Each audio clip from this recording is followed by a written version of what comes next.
I found myself transported into a book, and the book itself came along with me. Due to some unknown influence, the book in my hand was blank except for the character descriptions. Just as I was about to discard it, a line of black text appeared on the blank pages. The ink was still wet, as if it had just been written. Find Ethan. According to the novel, a war between the northern and southern kingdoms had raged for 2 years. The northern kingdom had the upper hand, and the southern kingdom, on the brink of defeat, chose to surrender to minimize losses. They signed a peace treaty, promising annual tributes of furs and silk, and sent Prince Ethan from the southern kingdom as part of the agreement. Why I ended up in the world of the book was still a mystery, but if I wanted to return, I needed to follow the clues. The book was my key to getting back to the real world. I had no choice but to comply. When I finally found Ethan, the sight was horrifying. He was confined in a dark room, his limbs shackled with iron chains. His body was covered in wounds, none of his skin intact. Fresh scars mingled with exposed flesh, revealing the stark white of his bones. Looking back at the book, the text had changed. Save Ethan. I took a deep breath and approached Ethan carefully, not wanting to startle him. Who are you? What do you want? My name's Alex. I'm here to help you. Help me?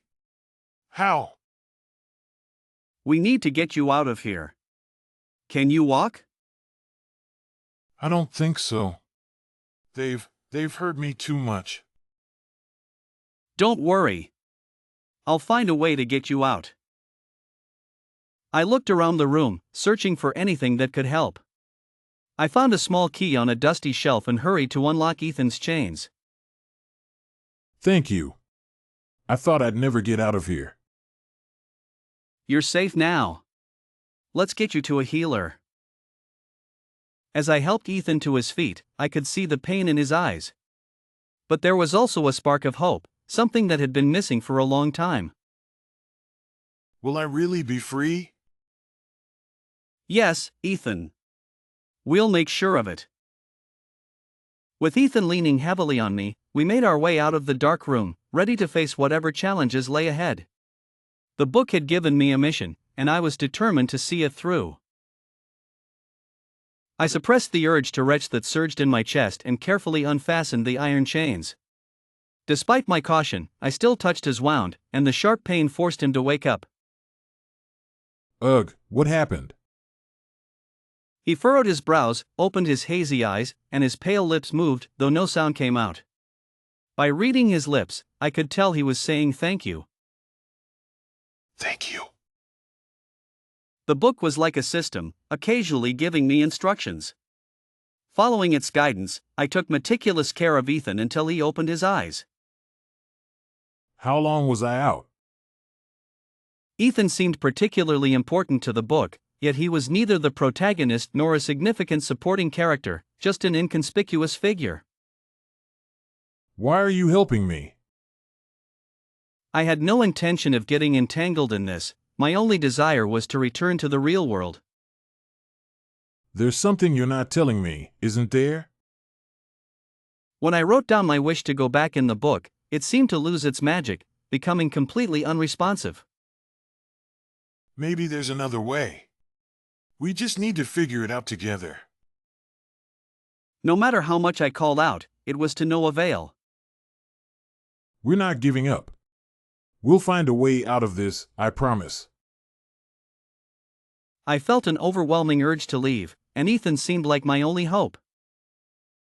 A month passed, and I still hadn't found a way back. Frustration grew as I noticed something peculiar about Ethan. Wherever Ethan is, trouble seems to follow. At first, I dismissed it, but soon, it was impossible to ignore.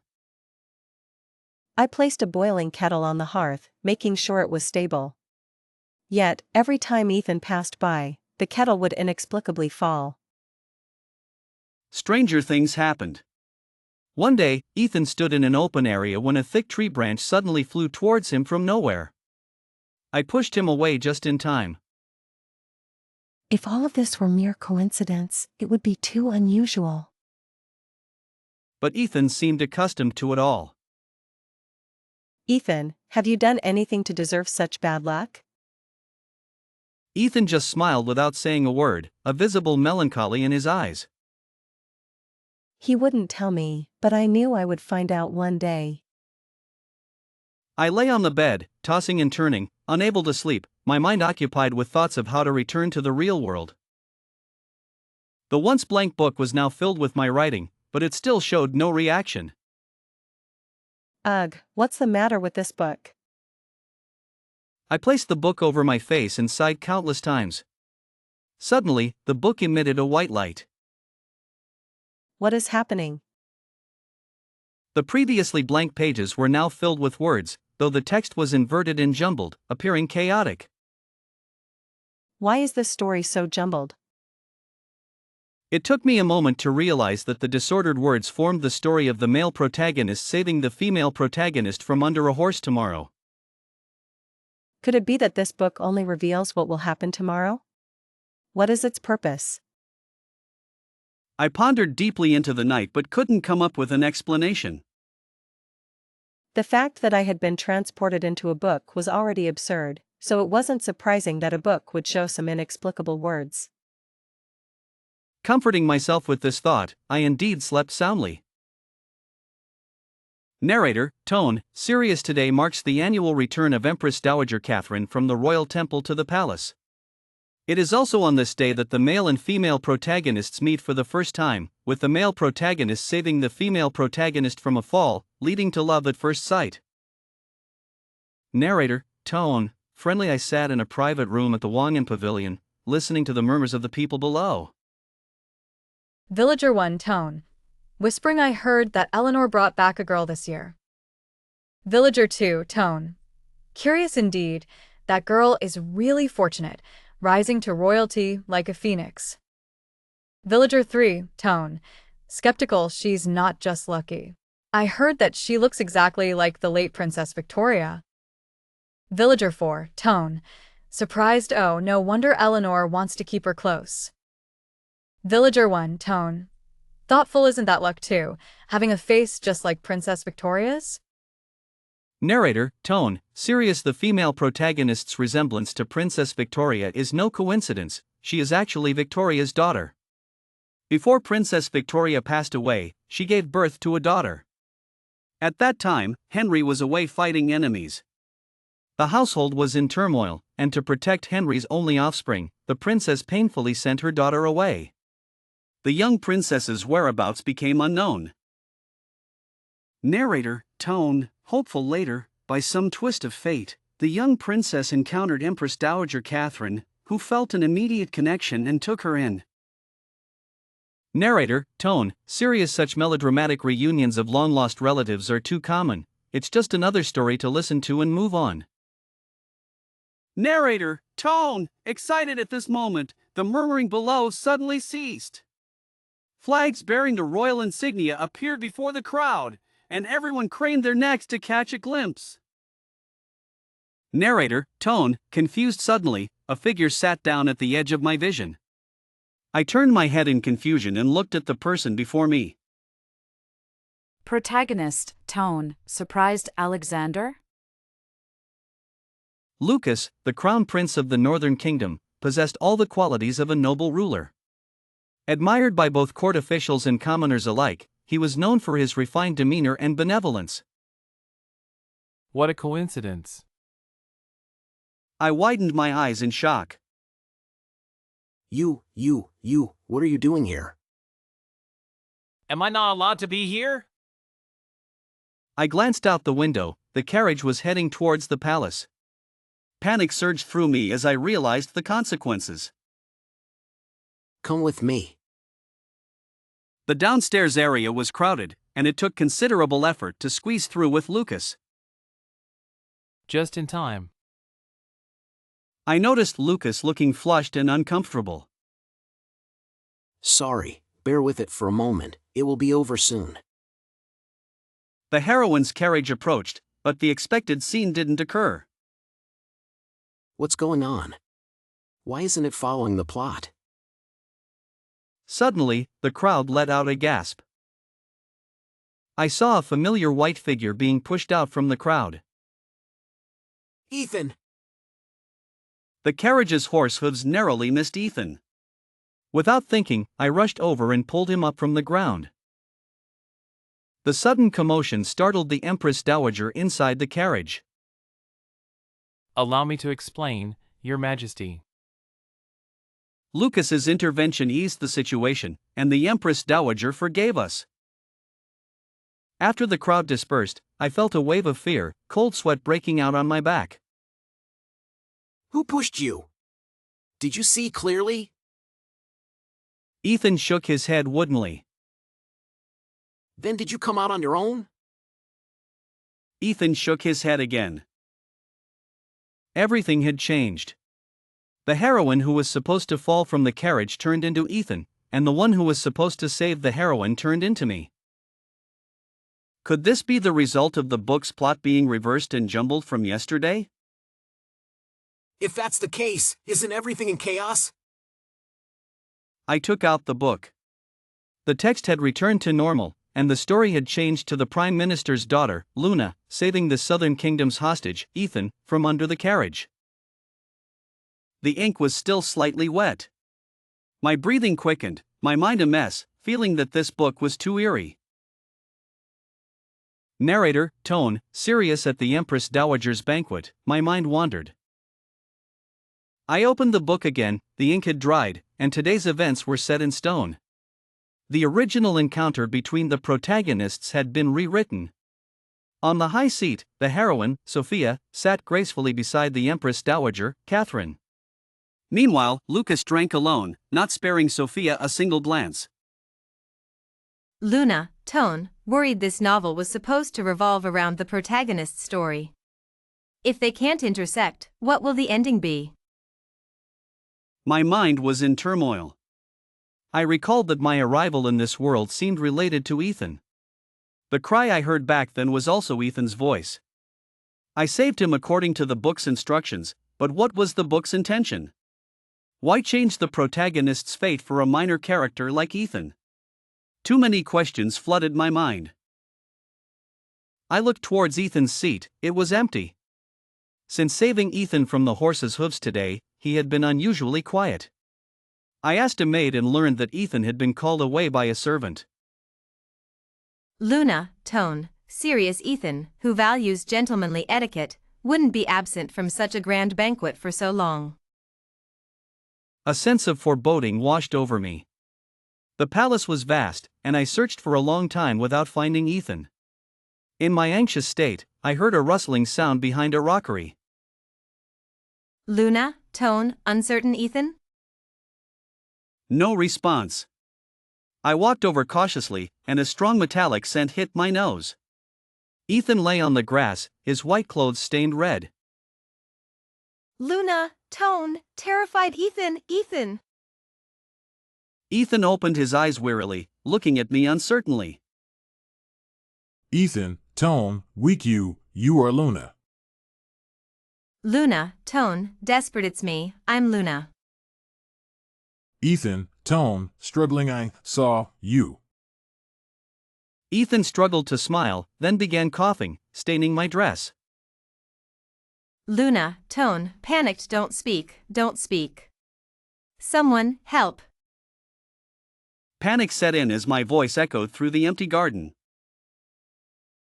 Ethan's misfortune in the palace reached the emperor's ears, and he ordered an investigation to find the culprit and give Ethan an explanation. Although it seemed like the emperor was standing up for Ethan, in reality, he was just furious that someone dared to commit such an act in the heavily guarded palace. Ethan, a prince from a defeated nation, held little status in the Northern Kingdom. His life or death was of no concern to anyone. However, Lucas had been frequently visiting the hostage residence these past few days. Each time, his words were the same. The culprit has not been found yet. I had anticipated this, or rather, I believed there was no culprit at all. This thought startled me when it first crossed my mind. After rescuing Ethan from the secret chamber in the outskirts, I had asked him who had imprisoned and mistreated him. Ethan, who did this to you? Ethan had pondered for a moment before shaking his head. I don't know. Initially, I thought he was afraid to implicate me by revealing the truth. But now, thinking back, he might not have been lying. Considering the strange things I discovered about him, the person who harmed him might not exist at all. This would be unbelievable even for someone from the 21st century, let alone in this feudal society. I kept my thoughts to myself. Politely thanking Lucas, I then started preparing Ethan's medicine. Thank you, Lucas. Lucas opened his mouth as if he had something to say. Before he could speak, he sighed and took over the firewood. Let me do it. His actions were swift and seamless, leaving me no time to react. Lucas had already taken my place. I watched him, dressed in a black robe with his long black hair flowing behind him. Even while preparing medicine, his noble aura was undeniable. Your Highness, you are of noble status. Let me handle this menial task. Go rest. I suddenly felt a chill down my neck. Having the crown prince do this if the emperor found out, would I be executed? Ethan awoke one night, and the servant taking care of him knocked on the door of the prime minister's residence. Being woken from a pleasant dream was naturally irritating, but upon hearing that Ethan had regained consciousness, I suppressed my urge to curse. Under the moonlight, Ethan was draped in a pale white cloak, his face somewhat pallid, staring straight at me. Are you Luna? I reached out to touch his forehead, confirming he didn't have a fever. Are you confused? Haven't you seen me before? He smiled, his lips curling slightly, looking rather handsome. It's the first time I've seen you for real. I thought he must have been bedridden for too long, making his mind sluggish. Coming to knock on my door in the middle of the night just to see if I was real, did he think I was a ghost before? The night wind is chilly. You should go back and rest early. He seemed reluctant, as if it truly was his first time seeing me. Will I see you tomorrow when the envoys from the Southern Kingdom visit? I yawned and replied casually. Yes. That's good. He smiled contentedly, repeatedly confirming if he would indeed see me before he left. Annoyed by his persistent questioning, I finally waved him off and shut the courtyard door with a bang, restoring peace to the world. Tomorrow is the day the Southern Kingdom presents its tribute, and the Emperor will hold a grand banquet. But Ethan had just woken up, how did he know about it? Is he from the Southern Kingdom? From what I know, Ethan isn't close with anyone from the Southern Kingdom. So who could it be? The next day, the events of yesterday had already slipped from my mind. Envoys from the Southern Kingdom arrived, their carriages brimming with gifts, parading grandly into the city. Ethan, the prince from the Southern Kingdom, instead of greeting his kin, stood outside my chancellor's residence like a statue awaiting his beloved. Ethan, what are you doing here? At the sight of me, Ethan's dark eyes lit up, and he smiled warmly. Luna, I was waiting for you. This man had been bedridden for so long that his mind seemed muddled, waiting for me so early in the morning. Why are you waiting for me? Ethan scratched his head, revealing a shy dimple, and said apologetically, There's a palace banquet today, and I wanted to go with you. He pointed to the carriage behind him. I've already prepared the carriage. I looked over and saw a carriage waiting. It wasn't luxurious, but it was the best he could offer. Shifting my gaze back to him, I saw the sincere reflection in his dark eyes. Is that all right? His earnest gaze made me pause for a moment. Inside the carriage, Ethan handed me a cup of hot tea for the 5th time. I've already had some. Ethan paused, then set the cup down, his hands a bit uneasy. I looked at him, puzzled. Ever since he woke up, Ethan had seemed somewhat strange. He was still courteous and gentle, as always. Could this injury have changed something? The thought of him covered in red liquid filled me with dread. Why had Ethan been inexplicably harmed, and each time it seemed like someone wanted to end his life? A maid had mentioned that a servant had called Ethan out, and then the incident occurred. Ethan, who was trying to harm you last time in the palace? Who called you out? Ethan lowered his gaze, his long lashes hiding his thoughts. I don't remember. It was the same response as before. Seeing my disappointment, Ethan quickly explained. I really don't remember. I don't know who called me out. I only remember seeing you. Me? Where did you see me? Ethan furrowed his brows, thinking carefully. I don't know where it was.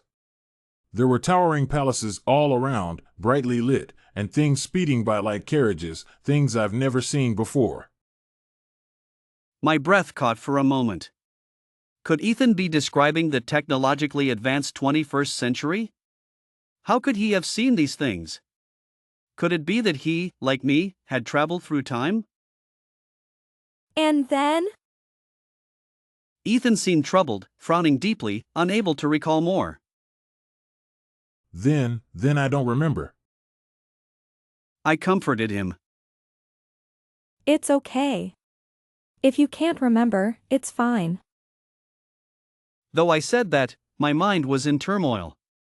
Ethan was shrouded in mystery, and the book remained silent. I wanted to delve deeper but had no idea where to start. The carriage halted outside the palace gates swiftly. Serious, inspecting those entering the palace, Lucas glanced at me. Due to the previous incident where Ethan was attacked, security had been tightened. Just as I was about to step out of the carriage, Lucas was already there, extending his hand towards me. At the same time, Ethan, who had alighted earlier, also reached out his hand to me. Cheerful, thank you both. Once I was off the carriage, Ethan bowed to Lucas. Serious, Your Highness, Prince Alexander. Serious, I have yet to apologize for the previous attack in the palace. Please forgive me, Prince Ethan. Once the culprits are caught, I will ensure you receive a proper explanation. Relieved, no worries, I am fine now. Thank you for your concern, Your Highness. As they conversed, a commotion at the palace gate caught my attention. Judging by their attire, they seemed to be from the southern kingdom. Haughty, this is a precious gift from our kingdom to the northern emperor. What right do you, a mere servant, have to inspect it? Ethan, standing beside me, trembled slightly. I looked over and saw his face had turned pale. Concerned, Ethan, what's wrong? He averted his gaze, forcing a pale smile, and shook his head. I didn't press further. Frowning, what's going on? Respectful, Your Highness. The envoy from the Southern Kingdom refuses to have this item inspected. Hearing this, I glanced at the item behind the southern envoy. A carriage covered with a black cloth, underneath which was a square object emitting continuous sounds. The southern envoy noticed us. The leading man, with a proud tilt of his chin, waved a feather fan and scrutinized us. Sneering, seventh brother, it seems you're living quite well in the northern kingdom. Have you forgotten me so soon? Ethan's face turned even paler, his hands clenched tightly. Mean. Humph, just like your lowly mother, you're nothing but a useless wretch. His sharp and mean demeanor made me almost want to slap him. How could someone like him be related to Ethan? Mocking, oh dear, Ethan, do you smell that stench? It reeks like a rotting rat from the sewers. I wonder where it's coming from. People around us began sniffing the air. Mocking, oh my, it seems to be coming from you. I pointed at the man, stepping away as I spoke. He sniffed himself, confused. Not smelling anything, he was about to retort. Angry. Mocking, oh my, there's a piece of vegetable stuck in your teeth. How disgusting. Don't people from the Southern Kingdom care about hygiene? He quickly covered his mouth, his face turning livid as he noticed the onlookers. Cheerful, Ethan, let's get out of here.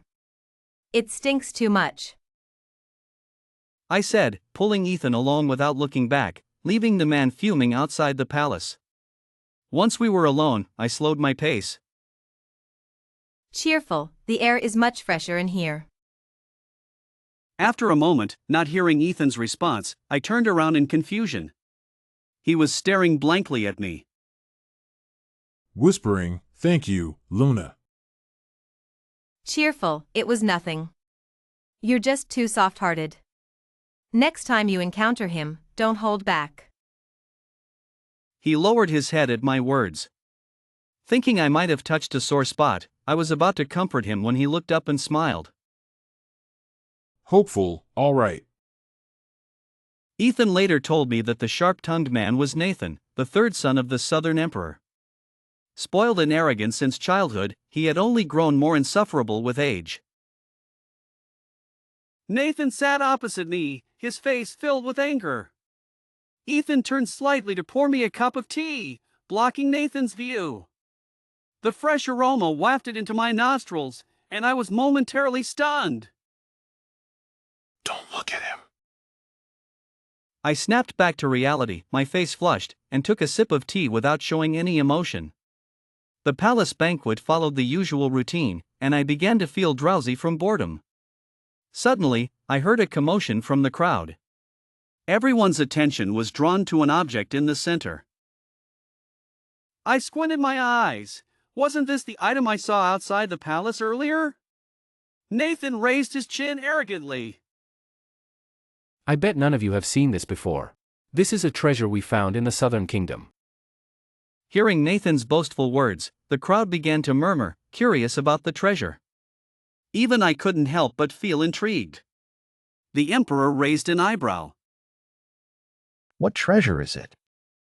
You'll know when you see it, Your Majesty. As the black cloth was slowly lifted, the crowd gasped again. Under the black cloth was a square iron cage, inside which lay a pure white snow fox, weak and whimpering. Its once smooth fur was now stained with red marks. The crowd whispered among themselves, and Nathan looked on with satisfaction. What he didn't notice was the emperor's face turning pale. Because Empress Catherine was a devout follower of Buddhism, the Northern Kingdom's laws prohibited the capture and harm of living creatures. Snow foxes were rare and would not easily appear before people, so this one must have been captured using unethical means. Unaware of the gravity of the situation, Nathan continued. Snow foxes are rare and can bring prosperity to a nation. However, to obtain it, the warriors of the Northern Kingdom must prove their strength. The Emperor of the Northern Kingdom suppressed his anger. What idea does the third prince have? The warriors of the Northern Kingdom are brave and skilled, but we in the Southern Kingdom are not to be underestimated. If you want the snow fox, you must defeat us first. It was clear to everyone that this was a blatant provocation, stirring the competitive spirit of the Northern warriors. The Emperor of the Northern Kingdom, also stirred, declared, Very well. I will add a wager. If my warriors win, I will grant the victor one wish. At this moment, the book in my arms emitted an unusual glow. I opened it to see black characters slowly appearing on the blank page. This time, the characters were not jumbled. I carefully examined them, and once the message was fully revealed, I understood Ethan would win this competition. I looked at Ethan, who sat calmly, not showing any intention of participating. Could the book's content be unreliable? As I pondered, Ethan stood up and walked to the front, kneeling to request permission to participate as a warrior of the Northern Kingdom. I was incredulous, my eyes wide. The crowd was equally shocked. The Emperor of the Northern Kingdom narrowed his eyes, scrutinizing Ethan. You wish to compete as a representative of the Northern Kingdom? Yes. The Emperor was silent for a moment before bursting into laughter. Very well, I grant you permission. I saw Nathan glare at Ethan before angrily leaving the hall. At that moment, the book emitted another glow, and a new line of text appeared on the page with the black characters.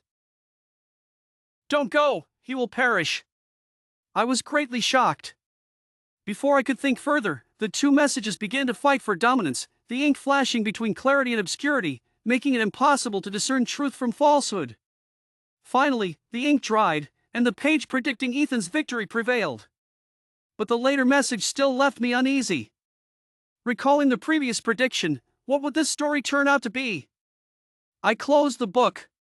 No matter what, I couldn't let Ethan get hurt again. I grabbed Ethan tightly, my eyes pleading. "Don't go!" I will win.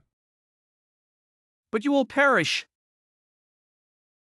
Ethan's clear eyes suddenly became resolute. Luna, with you here, I won't give up. I couldn't understand why the usually gentle Ethan was so determined about this competition. Nor did I understand what he meant by saying that with me here, he wouldn't give up. The mystery surrounding him only grew thicker, making it harder for me to see through. What is he hiding? I watched as he entered the arena. The rules were simple, an archery competition on horseback. Riders had to shoot apples hanging from trees and collect them in their bags. The one who collected the most would win. A wave of anxiety washed over me. I have never seen Ethan with a bow and arrow. Does he have the skills? Ethan turned around and smiled at me, warm and gentle as jade. The competition began. Ethan galloped on his horse, raised his bow, and was the first to hit an apple. The crowd cheered. Just as Ethan was about to collect the fallen apple, a man from the Southern Kingdom drew his sword and slashed at Ethan's hand. Oh no! Fortunately, Ethan pulled his hand back in time. My heart pounded, and I clutched my dress tightly. On the other side, Lucas also shot down an apple but was similarly blocked by a man from the Southern Kingdom. Is attacking on the field the Southern Kingdom's way? Watching the fruits being taken without trying to reclaim them is indeed not our way. Besides, there's no rule against it. His words were infuriating, clearly showing they were prepared for this. My thoughts were all on Ethan. He had collected the fallen apple, but his sleeve was slashed. Ethan picked up his bow and tried to shoot again, but the Southern Kingdom's man blocked him once more. Will he manage to get through this? Ethan had no choice but to ride around the arena, trying to shake off the Southern Kingdom's man. But no matter where he rode, the man followed. It wasn't just Ethan, others were facing the same situation. The competition reached a stalemate. Ethan, over here! At this moment, Lucas rode swiftly to Ethan's side, blocking the Southern Kingdom's man for him. Taking advantage of this opportunity, Ethan sped away, drew his bow, and shot again. Cheers erupted continuously. The competition reached a fever pitch, with only a few apples left on the trees. The outcome hung in the balance. Ethan was visibly exhausted, drenched in sweat. I can't help but feel worried. Narrator, tone, serious. Out of the corner of my eye, I saw someone walking briskly towards the arena. The back looked somewhat familiar. She glanced around, seeing no one paying attention. She casually took a bow and arrow and moved to a corner of the arena. Luna, tone, terrified, a sense of foreboding washed over me. Sure enough, in the next second, she raised the bow and arrow, aiming directly at Ethan. I finally saw her face clearly. It was the protagonist, Sophia. Luna, tone, shouting, Ethan, watch out behind you. Before I could finish my sentence, almost simultaneously, time stood still. I was stunned. I had thought I was seeing things the last time I saved Ethan from under the horse, but it turned out to be real. This time, I saw it clearly. Except for Ethan and me, everyone around us was frozen in place, even the arrow suspended in midair. Ethan, Tone, relieved, he looked towards me in the observation stand. Our eyes met, and he smiled at me before sidestepping to avoid the arrow. He then collected the remaining apples into his bag. Time resumed, and everyone continued their actions as if nothing had happened. The judge struck the gong, signaling the end of the competition. Cheers erupted from the crowd. Luna, Tone, sad. I was left with lingering fear, cold sweat running down my back. I looked towards the corner of the arena, but it was empty. It turned out that what the book said about Ethan's demise was true. I felt weak and took out the book, but it only recounted Ethan winning the competition, with no mention of the hidden attack. Things were becoming increasingly mysterious. Luna, Tone, serious. Why did time always stop at critical moments, and Ethan clearly knew something about it? I don't remember how I got back to the mansion, only that once I returned, I shut myself in my room. Perhaps I was too exhausted, and I soon fell into a deep sleep. I had a long dream. I dreamed of Ethan, wandering aimlessly in a desert under the scorching sun, parched and weary, with nothing but barren land beneath his feet. He walked for a long time, through spring, summer, autumn, and winter, until he collapsed from exhaustion. He pleaded with the heavens to save him, but his cries went unheard. A tear rolled down his cheek, quickly absorbed by the dry earth, and I could only watch helplessly as he closed his eyes. When I woke, the sun was already high in the sky. A maid reported that Ethan had been waiting outside the mansion for some time but did not disturb me upon hearing I was still asleep. Luna, Tone, serious. I remembered yesterday, he had won the competition, and I had yet to congratulate him. After freshening up, I met Ethan outside the mansion. He looked as usual, and upon seeing me, he approached joyfully. Ethan, Tone, cheerful Luna. Luna, Tone, unfriendly him. He had narrowly escaped yesterday, and perhaps I was angry at him for it, for treating his life so carelessly, knowingly putting himself in danger. Seeing my indifference, Ethan became flustered. Ethan, Tone, hopeful Luna, don't be mad. I had my reasons for doing so. I looked up at him, his anxious expression clear in my eyes. Inside the carriage, I gazed out the window. The harsh sunlight spilled over the green tiles and red walls that stretched as far as the eye could see. The bustling pedestrians and serene smiles reflected the pride and joy of the northern people in their prosperous era. We're here, Ethan said, carefully helping me out of the carriage. The scene outside left me stunned. Scattered across the grass were makeshift tents, with groups of elderly, women, and children gathered outside, dressed in rags, their bodies emaciated.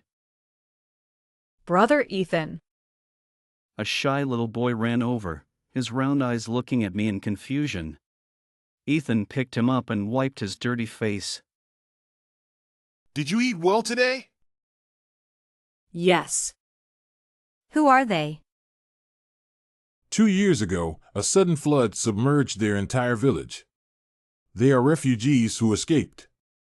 Thanks to the monastery on the mountain, they have a place to survive.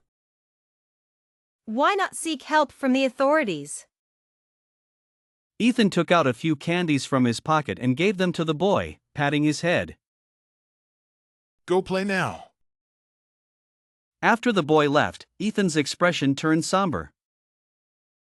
There are too many refugees, and it's hard to manage them all. So you entered the competition for their sake? Yes, I have already informed the emperor. We will build homes for them so they won't suffer from the cold anymore. My throat felt tight. The people of the north had fallen to such a state, and only Ethan was fighting for their survival. He had risked his life for them. Declining the hospitality of the refugees, I asked Ethan to take me to the monastery on the mountain. The monastery was desolate, with only a monk sweeping the grounds. He clasped his hands together, his gaze devout.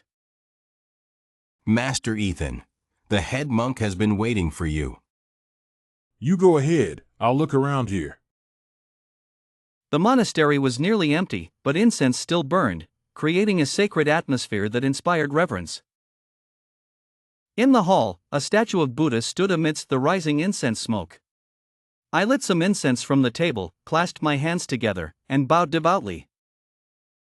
When I opened my eyes, the statue was gone, and the surroundings were a vast expanse of white, with no end in sight. I stood up in panic. Where am I? Wasn't I in the monastery? Luna.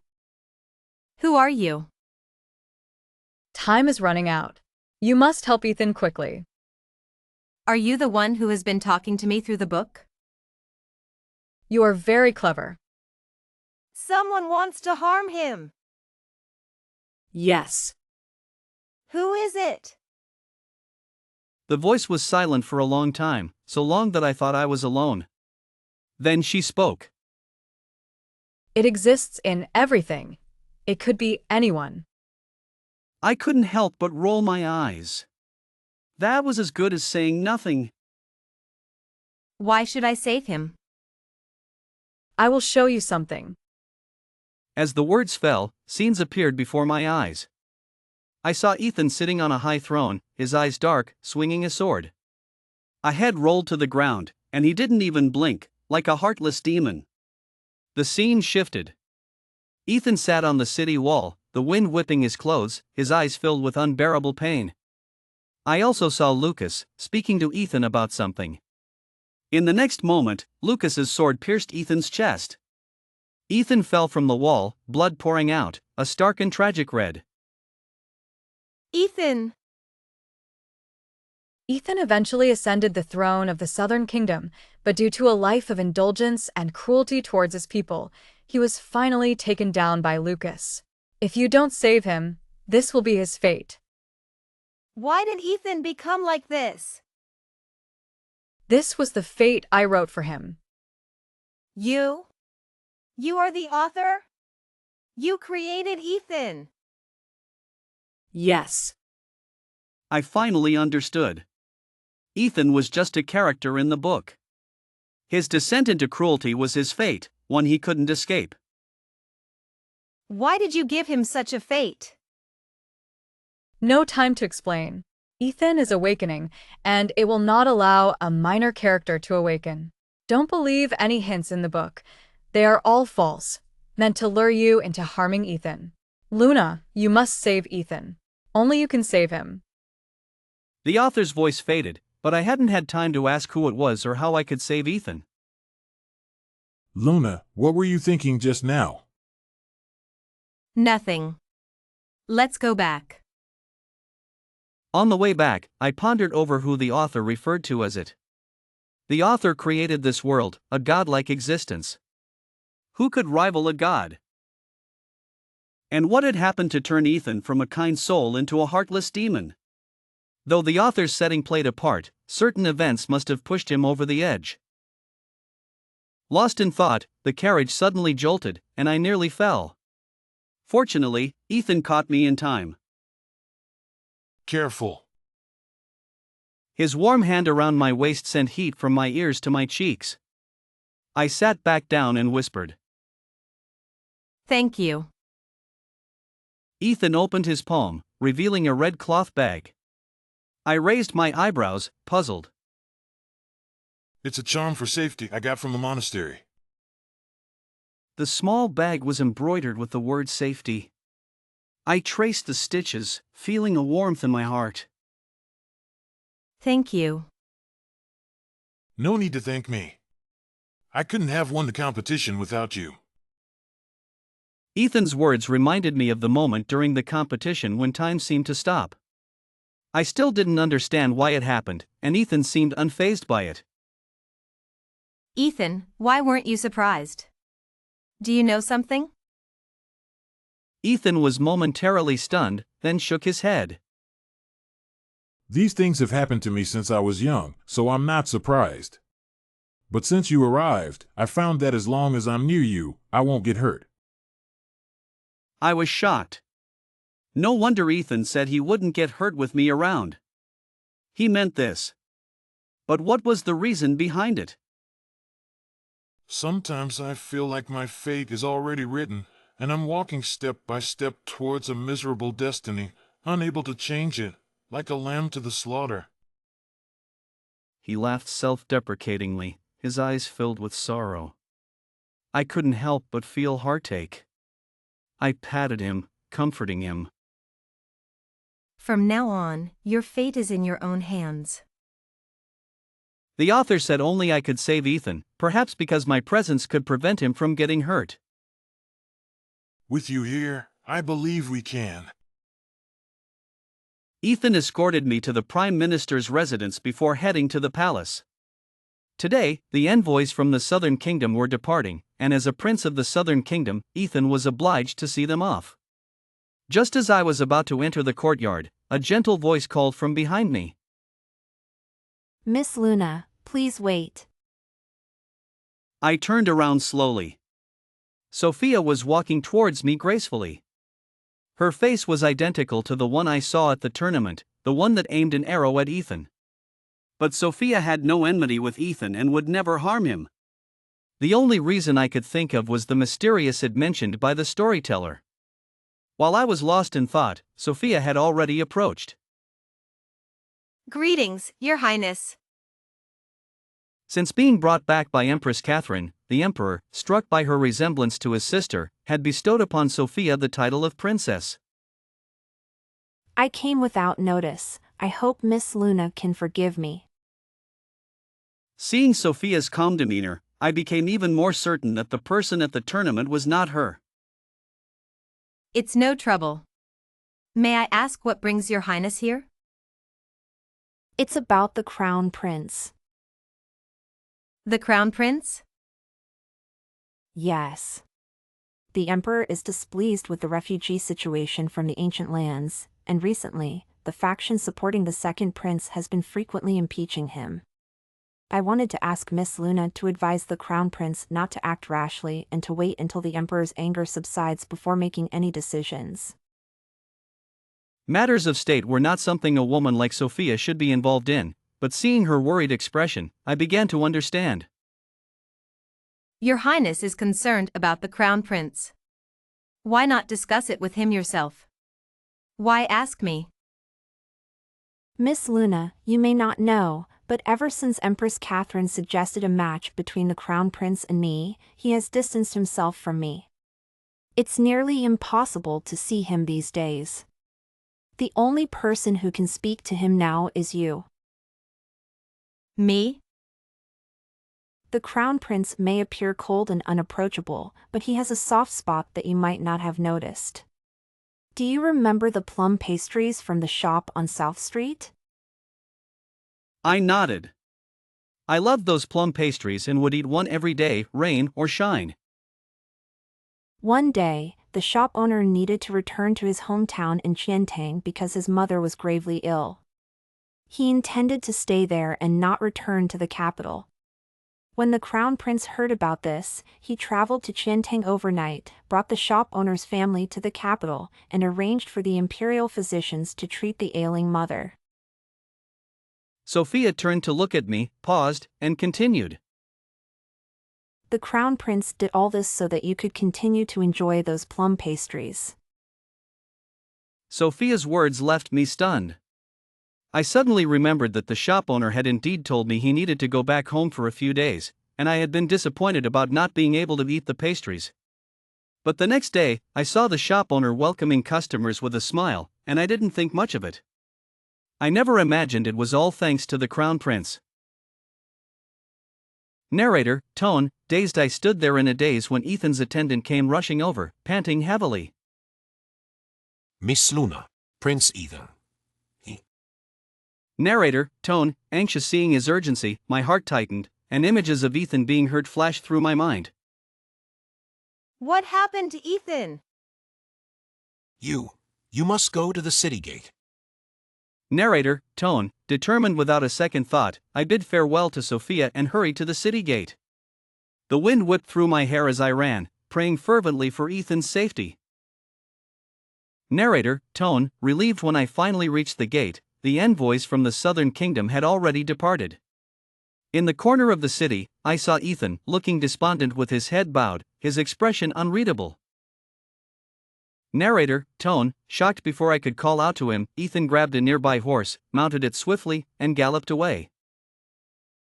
Ethan! Narrator, tone, anxious. My anxiety surged, not only worried about Ethan's state but also fearing for his safety. Just then, Lucas rode up beside me on his horse, his face stern. He extended his hand towards me. Get on. Narrator, tone, scared. The horse's jolting made my chest churn, and I clung to Lucas's chest in fear. Soon, I spotted Ethan riding ahead of us. He was heading away from the Northern Kingdom. Where was he going? Ethan, stop. Narrator, tone, hopeless, but the wind was too strong, and Ethan couldn't hear me. Hold on tight. Narrator, tone, tense. The next second, the horse accelerated. I gripped Lucas's cloak tightly, the rushing wind making it impossible to keep my eyes open. Narrator, tone, terrified we were about to catch up to Ethan, and he was nearing the border of the Northern Kingdom. Just then, Ethan's horse let out a piercing neigh, reared up, and threw Ethan off. Narrator, tone, terrified. I was terrified, unable to call out. Large clouds moved in, blocking the sunlight. A line appeared in front of Ethan, dividing the sky into one half covered in dark clouds and the other half bathed in brilliant sunlight. Narrator, tone, serious. Seeing the line appear out of nowhere, I suddenly understood. I understood that the line was fate.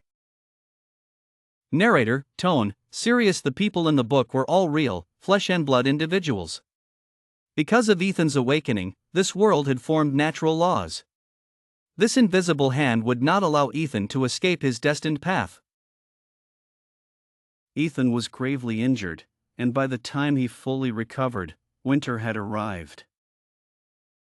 Snow blanketed the ground, and Ethan, draped in a fox fur coat, stared intently at a particular spot. Ethan, what are you looking at? The sycamore tree. It's lush and green despite the snow. Following his gaze, I couldn't help but furrow my brows. In the midst of the heavy snowfall, the sycamore tree outside the courtyard was indeed lush and green. The seasons were out of sync. It must be my presence that disrupted the original story. Ethan had changed significantly since he woke up this time, his face always carrying a faint sadness. Luna, I feel like a bird in a cage, desperately crashing against the bars, unable to escape no matter how much I hurt myself. Ethan, don't say that. I was born into misfortune. My mother was originally a lowly footmaid, who, by a stroke of luck, became pregnant with the Emperor's child. That's so unfair. Since childhood, I was never favored. My younger siblings often bullied me, saying I was unworthy of even the palace's dirt. That's terrible. My mother also thought I was useless, and capable of winning my father's favor. You are not useless, Ethan. I tried to fight against this unfair fate, but in the end, I couldn't do anything. Ethan, you are stronger than you think. I just wanted to live a normal life, to have an ordinary person's existence, but... He turned to look at me, a snowflake landing on his face, and his eyes filled with unbearable pain. Luna, am I destined to lose to fate? I used to believe in fate, but now I don't. You will have a life of your own. At the very least, you will live well. 10 days later, the Southern Kingdom launched an invasion at the border, igniting a fierce conflict that left the border residents in dire straits. Ever since their defeat, the Southern Kingdom had never ceased its ambitions. This could be seen as a declaration of war. Naturally, the Northern Emperor responded in kind. But these were not my concerns. Ethan, let's escape. I thought Ethan would agree, but he merely smiled faintly and shook his head. I have to join the army. The Southern Kingdom had threatened Ethan with his mother's safety, leaving him no choice. The war raged on, and Ethan had been gone for a month. Occasionally, news of the Southern Kingdom's defeats would reach us. I had lost contact with Ethan, the letters I sent received no reply. I was consumed with anxiety, tossing and turning every night. Finally, one day, there was news of Ethan. Ethan of the Southern Kingdom led his troops to capture the city gates, suppressing resistance with force, leaving the Northern Army no room to breathe. My heart sank. Ethan had ultimately walked the path fate had set for him, becoming a ruthless figure. I could no longer sit still. Ignoring all obstacles, I rushed out of the mansion, determined to find Ethan. Unexpectedly, Lucas was already waiting outside. He still wore his battle attire, the harshness of the battlefield etched into his face, adding a sharp edge to his demeanor. Are you going to find him? Are you going to stop me? He looked at me for a long time, a trace of sadness flickering in his eyes. His lips pressed into a thin line. I'll take you. On the way, I couldn't help but ask. Ethan, he. Lucas remained silent. After a while, he spoke. He's changed. The Southern Army has ravaged every inch of the border. His strategies are filled with brutality, sparing no one. I fell silent. The once compassionate Ethan, who helped everyone with gentle means, had changed. With different stances, we are destined not to be allies. If it comes to a showdown between him and me, who will you choose? Lucas's eyes sparkled as he looked at me, but I couldn't make a choice. I wanted everyone to live. I hope you both live. But fate would not let this opportunity pass. The yellow earth beneath my feet was stained with blood, and the people were in a state of panic. A scout reported that the Southern Kingdom would attack our camp tonight. Determination instantly filled everyone's eyes. I sat on the city wall, the sky covered in dark clouds. This was my last chance to see Ethan. Lucas appeared behind me at some point. He is no longer the Ethan you knew, Luna. This time, can you choose me? Lucas, you will become the new emperor, a benevolent ruler, and your destined partner is Sophia, not me. I don't belong to this world, I came only to save Ethan. There was no sound behind me, perhaps he thought I was speaking nonsense. After a long while, he said, This is the last line of defense for the Northern Kingdom. I will not let him harm our people. I will fight him to the end, without mercy. Throughout history, personal feelings have never outweighed national enmity. We stood back to back, I couldn't see his reddened eyes, nor could he see the tears at the corners of mine. The night was dark and the wind howled as the Southern Army advanced with unstoppable force, laying siege to the city. The granary had somehow caught fire, engulfing the military camp in chaos. Follow me. Lucas found me immediately, his voice steady. He grabbed my hand with one of his, while wielding a sword with the other to fend off the Southern soldiers. Amidst the smoke and confusion, I thought I caught a glimpse of Ethan. Lucas was still fighting desperately not far away to protect me. I looked around and followed him. But soon, Ethan disappeared from sight. The surroundings fell silent, leaving only endless darkness. I suppressed the fear that the darkness brought and reached out to feel my way around. At that moment, a sliver of white light appeared in front of me. Following the light, sounds began to emerge around me. I walked out of the darkness, and the sudden brightness made me squint. As my eyes adjusted, a new scene unfolded before me. Ethan stood coldly, looking at the kneeling civilians, his sword still dripping. Behind him stood Lucas. Lucas raised his bow, aiming at Ethan. No! My pupils dilated, and I screamed. I ran forward, placing myself in front of Ethan. The arrow pierced my chest. Pain surged through my body, and I collapsed. The persistent dark cloud in the sky gradually dispersed, and snow began to fall. Before losing consciousness, I saw Ethan and Lucas running towards me, but I couldn't hear any sound. When I woke up, I was surrounded by an endless expanse of white. Luna. Am I dead? You don't belong to this world. How could you die? What about Ethan? You've succeeded. Ethan is saved. I sighed in relief. Why did Ethan awaken? Let me show you a story. As soon as the words fell, the world spun around me. The cry of a newborn baby echoed through the room. Wonderful! I have given birth to a prince. The emperor will surely reward me, and we will live a good life.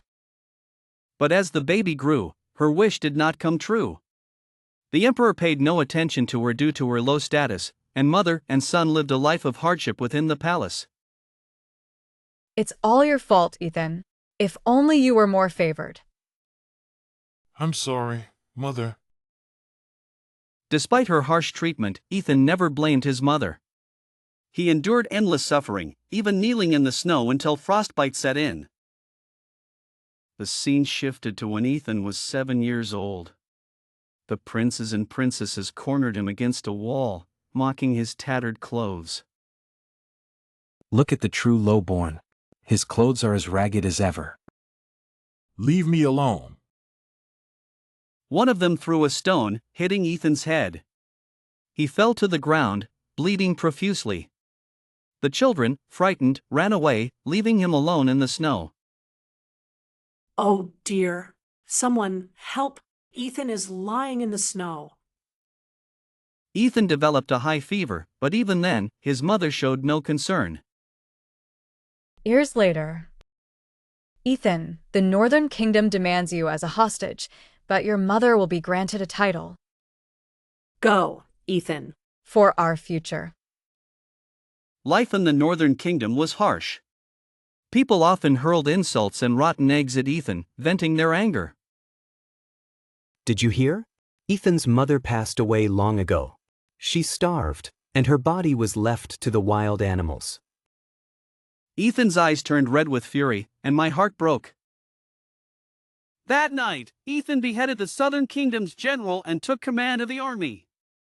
He became a merciless demon, killing innocents without remorse. Ears blurred my vision. Now you understand, this is just one of Ethan's lifetimes. He has gone through 9 cycles because of his strong will, which forced him to awaken. So that's how it is. But how do you explain those sudden misfortunes? This is a complete world with its own trajectory. Ethan's awakening violated the laws of nature, so he had to be eliminated. Eliminated? Because of love, you broke the cycle by shielding Ethan from that arrow with your body. Love can change everything. Where did Ethan go after breaking the cycle? And Lucas,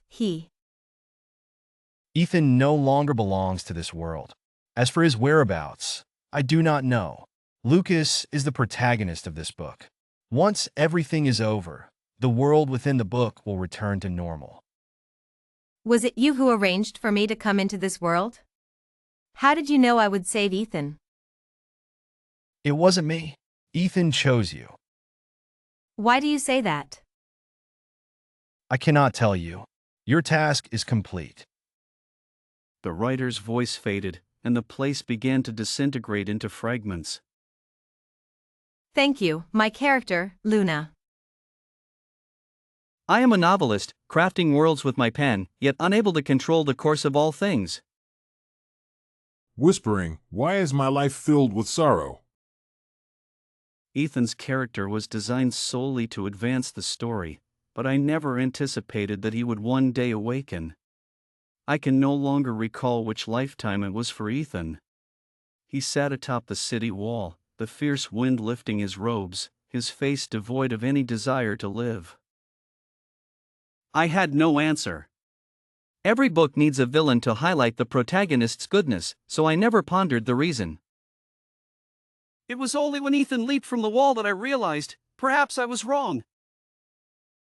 I wanted to rewrite his fate, but the world was already in motion, the ending set. Even as the author, I could not change it. I tried many methods, all to no avail. Finally, in the 8th lifetime, I saw the book in Ethan's arms. I was greatly shocked. It was the outline of another one of my books, though I had no idea how it ended up in Ethan's hands. Holding the book, is this my true story? That outline was open to the page about the female protagonist, Luna. Luna was the most perfect character I had ever created. She was born into happiness, surrounded by family and friends. She thrived in the light, unafraid of the dark. An idea formed in my mind, perhaps Luna could save Ethan. I sent Luna into Ethan's world. The forces of nature were too powerful, and I couldn't maintain contact with Luna. Fortunately, Luna did not disappoint me. Ethan, let me help you. Can you really? And so, it all ended. Ethan broke free from everything. Whether he would reappear in that book, I did not know. I opened the world within the book, and everything was running smoothly. But soon, I noticed something amiss. Lucas was nowhere to be found, his presence had vanished from the book. And in Luna's world, the names Ethan and Lucas slowly began to emerge.